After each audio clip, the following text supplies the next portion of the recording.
Hello everyone, welcome back to our channel. আমি সুজাতা অনেক অনেক ভালোবাসা দিয়ে আজকের ব্লগটা শুরু করলাম। সকাল সকাল চিজি একটা ব্রেকফাস্ট বানিয়ে ফেলেছি।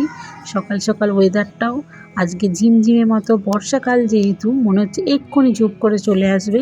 কর্তামশাইকে চিজি ব্রেকফাস্ট দিয়ে এই গিফটটা সাজিয়ে নিলাম, ভালো করে গুছিয়ে নিলাম। এটা যাবে বর্ধমান, পূর্ব বর্ধমান সুদূর। আর আমি একটু মাছেদের সাথে তোমাদের দেখাও করিয়ে দিলাম, আমার সরস্বতী ঠাকুর আর তার সাথে আমার ফিশ ট্যাঙ্কের ফিশগুলো কত সুন্দর খেলা করছে।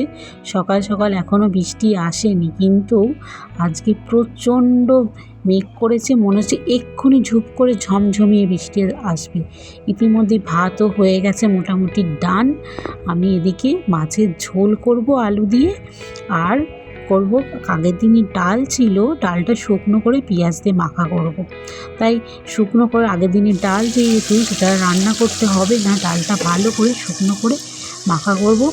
এত টেস্টি লাগে না গরম ভাতেতে সর্ষের তেল দিয়ে মাখা করে খেতে, দারুণ দারুণ লাগে।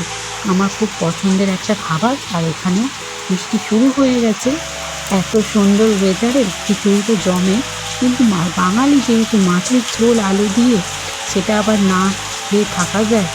অনেক দিন পর আলু দিয়ে মাছের ঝোল করছি। মাছের ঝোল সাধারণত আলু ছাড়া করি, কিন্তু ইদানিংকালে একটু আবার আলু দিয়ে খেতে ইচ্ছা করছে, মায়ের মতো না, আমার শাশুড়ি মার মতো। এখনও পর্যন্ত মাছের ঝোল ডালটা আমি করতে পারি না, কিন্তু চেষ্টা করি যদি কোনো দিনও হয়ে যায়। তাই আজকে চেষ্টা করছি, ফ্রিজে ছিল 4 টুকরো মাছ, সেখান থেকে মাছের ঝোল করছি। আগের দিনের মাছ আনা ছিল, একদিন রান্না করে খেয়েছি কালিয়া, আর আজকে করব আলু দিয়ে ঝোল। সুন্দর মতো করে মাছটা ভেজে নিচ্ছি, তারপর এটাকে সুন্দর করে ঝোল করব। আর এদিকে সোনার সাথে বক বক করছি তার সাথেও, কারণ সোনা যেহেতু বৃষ্টির দিনে আর স্কুলে যায়নি, কারণ হচ্ছে বৃষ্টির দিনে আর ওকে কী স্কুলে পাঠাবো, সারাদিন তো ভিজেই যাবে, ক্লাসে যেতে থেকে আবার ক্লাস থেকে বেরোতে ভিজে যাবে। ওর জন্য ছোটো বাচ্চা, ওই জন্য যায়নি, এত চাপও নিই না, ও আস্তে আস্তে ঠিক সব শিখে যাবে। সারাদিন মুষলধারে বৃষ্টি, আর বৃষ্টি দেখো আর রান্না করো, আর কি বলো, এত সুন্দর দিন। এখানে যদি এক কাপ চা নিয়ে বসা যায় তাও ভালো লাগবে। এখন চা খাওয়ার সময় নেই, ঝপ করে রান্নাটা করে নিই, তারপর আবার সবাই মিলে খাওয়া দাওয়া করব। এই মাছের ঝোল বাঙালিদের একটা এত সুন্দর একটা ঐতিহ্যবাহী খাবার।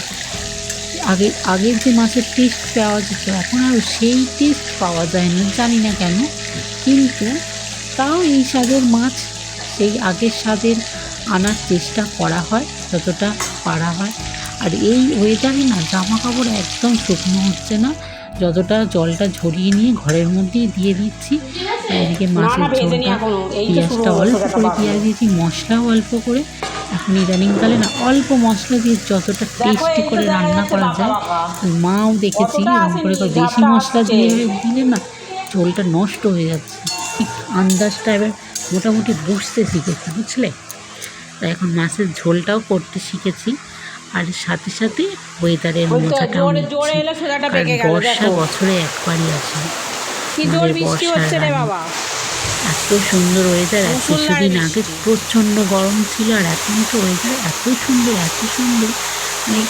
মানে ঝিমঝিমিয়ে বৃষ্টি, সারাদিন ধরে ঝমঝম করে বৃষ্টি। জামা কাপড় শুকনো করতে কষ্ট হচ্ছে, কিন্তু কষ্ট হলে কি হবে, আর ওয়েদারটা তো এনজয় করছি কত সুন্দর।